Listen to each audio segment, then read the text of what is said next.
Hi everyone and welcome to this new video. Today I'm taking advantage of the last few minutes of my health because I found out today that my daughter has gotten COVID again.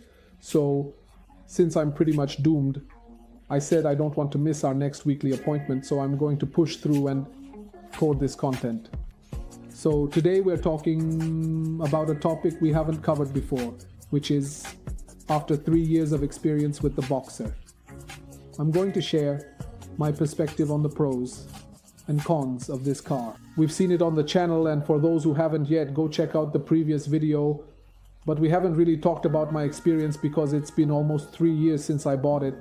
I got it in December 2019. It's true that there was COVID and I was a bit cooped up at home, but now with almost 3 full years of experience, I can share my thoughts. So let's start with the positives. Why I bought it. First of all, I was definitely interested in the design. The aesthetics have always appealed to me. So that's something that remains and is still a fundamental point of this car. The second point, clearly being a Porsche, is the performance. The third point is the price.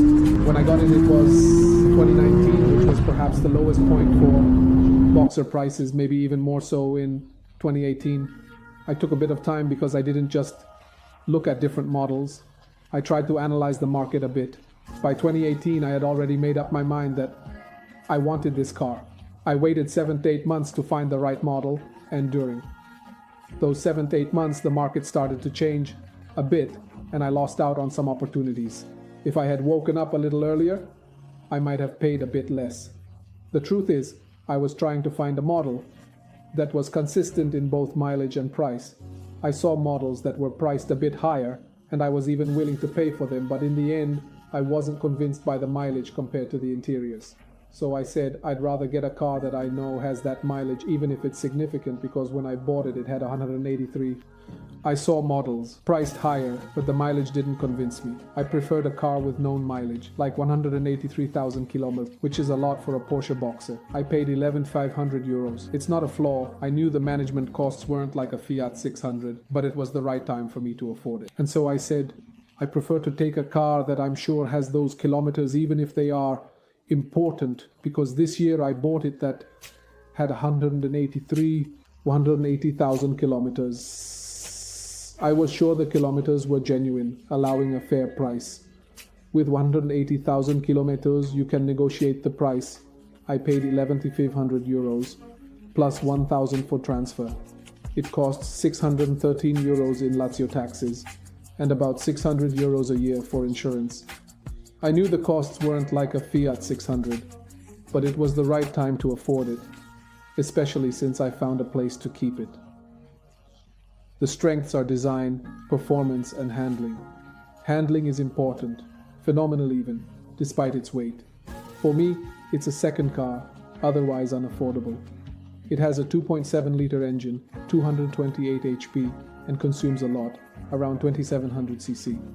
In the city, it does 7 to 8 km/h, and on the highway, 10.5 km/h at legal speeds. Going back to the strengths of this car, I mentioned the design, the performance, and the road handling.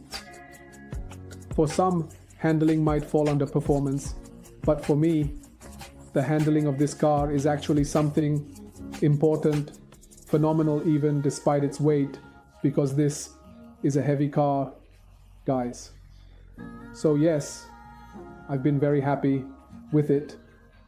Clearly for me, it's a second car because otherwise I couldn't afford it.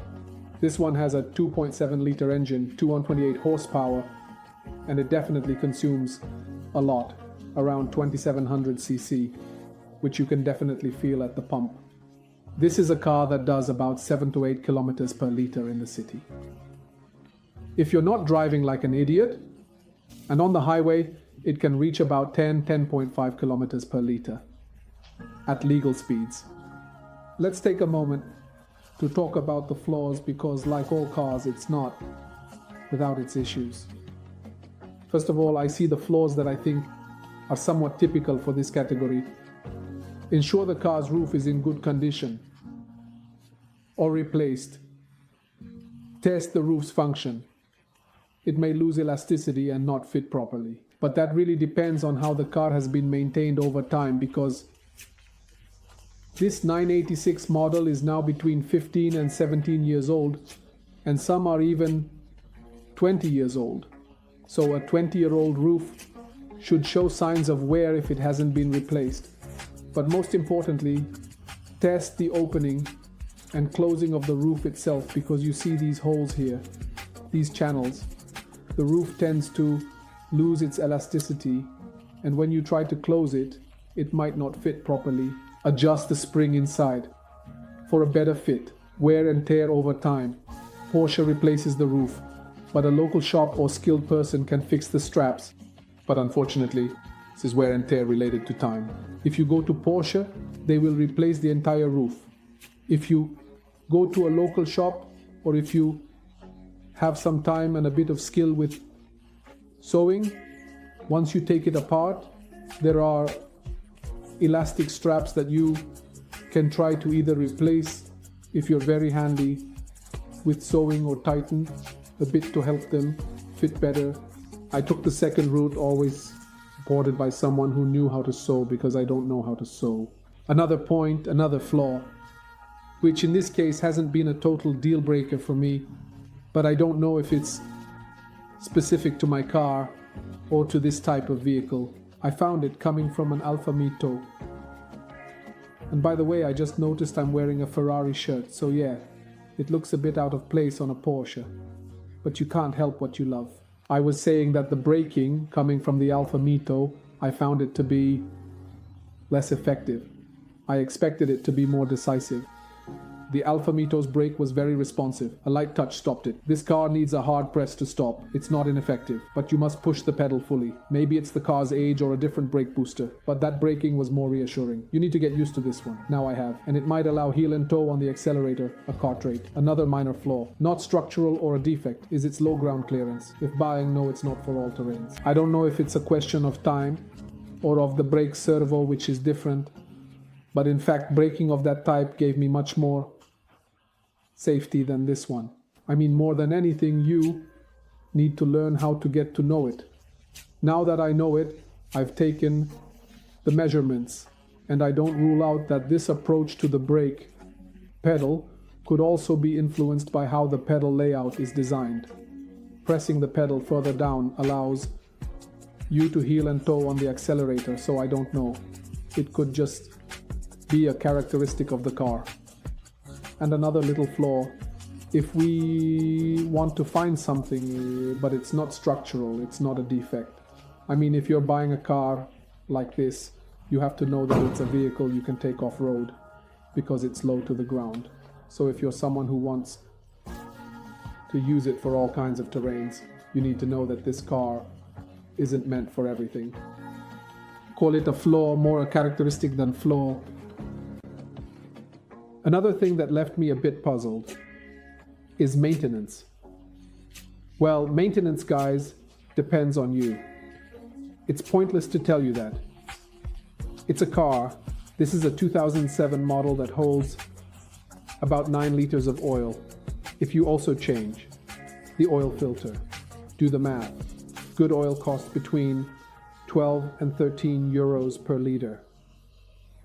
Some people measure it in liters, but I think oil should be measured by weight. I got good oil for the service, so once you start changing the oil, just for that, it costs between 360 and 200 euros, depending on whether you do it yourself or take it to a mechanic, including labor. With 180,000 kilometers, I think, the previous owner didn't pay much attention to the wear and tear of certain parts. He was concerned about replacing the clutch, so it's not that he ignored the engine, but he might not have paid attention to some noises, maybe because he had already decided to sell the car. I noticed it right away when I went to buy it. I went with Mario Alno, who supported me and gave me advice during the test drive. We tried several cars and concluded to buy this one because in the end they told me, look, with that mileage, the intervention needed is normal wear and tear, not hidden issues. It costs about 450 euros for parts, and you have to be cautious.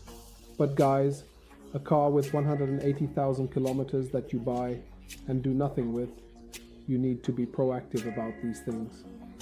So, maintenance is what you expect from a Porsche. If you need to keep the running costs low, this probably isn't the car for you. It's true that now it's worth less, and you can buy it at a reasonable price, because I've seen some prices that are just outrageous. But managing this car, including taxes, insurance, and regular maintenance, even if you don't drive much, because I repeat, in 3 years, I've only driven about 8,000 to 9,000 kilometers. If you want to keep it in good shape, it costs money. Otherwise, you're just living off fuel, taxes, and insurance. But the car won't take care of itself from my point of view. I leave you with a question therefore, because I have thought about it a lot in these 3 years. That is, should I sell it? Because also thanks to the discussion I was telling you about earlier, that of the increase in used car prices, this could have been the right time to sell it, monetize it, and then maybe move on to buying another car. Tell me your thoughts, as I've considered this and still feel it's not the right time to sell. The car's real value is around 16,000 euros, but that might change. Once it turns 20, the price could rise. If I register it and get the CRS and tax benefits, it becomes more appealing and the price will increase. Even without the CRS, knowledgeable buyers understand this. At 17 years, it's probably not the best time to sell. If I sell and can buy another for 17,000 euros, I'm not considering new cars. For used cars, what would you buy? This car is elegant, sporty, and performs well. With the roof open, it turns heads. You might think I'm flashy, but these qualities are rare in one car. It might not be the sportiest. A Porsche might offer more. At a traffic light, a Mini Cooper S might accelerate faster. With 180,000 kilometers, it's not zero impact on the engine. Even without the CRS, anyone who knows how to buy understands that this is the situation. So, with its 17 years, this is probably the least opportune time to make this kind of move. But I tell you, if I sell this car and see that I can buy another for 17,000 euros, well, let's leave the new cars aside for now. I'm not considering them. When it comes to used cars, what would you buy? This is still a car that remains elegant, sporty, a car that gives you performance, and it's a cool car. When you open the roof, people turn their heads. You might say I'm being flashy. Maybe I am. But you won't find all these qualities in one car. Sure, it might not be the peak of sportiness or performance. You might expect more from a Porsche. I won't hide the fact that at a traffic light, a well-tuned Mini Cooper S might leave you a bit behind in acceleration. It might take a few meters to catch up, so you might find yourself trailing a bit. It's clear that a car with 15 years on it, probably this particular model, is a bit worn out. With 180,000 kilometers, isn't exactly going to be zero impact on the engine. But I've driven other cars too. At least the 2.7 isn't exactly a war machine. Of course, a 15-year-old car, this example probably even a bit worn out, 180,000 kilometers, it's not exactly zero impact on the engine. But I brought others too. It's not that I'm really, at least the 2.7, it's not exactly a war van. So here's another piece of advice I can give you. If you want to get into this world, if you can, because clearly the 3.2 has even higher running costs, go for the 3.2. So the Boxster S has an even more important roundness of use. That is, you have a little more performance at low revs, longer, and more of everything. Oh, I almost forgot. Another thing that made me fall in love with this car, the sound. In the V6 Boxster, which is basically the engine of this car, it's truly something beautiful. You can really feel it right behind you.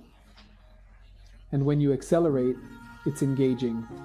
This tricked me because I love the sound so much that I forced my mechanic to install a valve. I wouldn't do it again. It becomes very loud. It's not rewarding in performance or sound. To change the character and sound, you need to change the exhaust completely. So I had a remote control fitted with a valve that sits on the exhaust on the right side, which opens the exhaust either totally or partially depending on the selection. Looking back, I wouldn't do it again because it becomes a very loud thing. At first I liked it because in tunnels I had everything and made a lot of noise, but in the end, both in terms of performance and sound, I can tell you it's not rewarding, just making noise.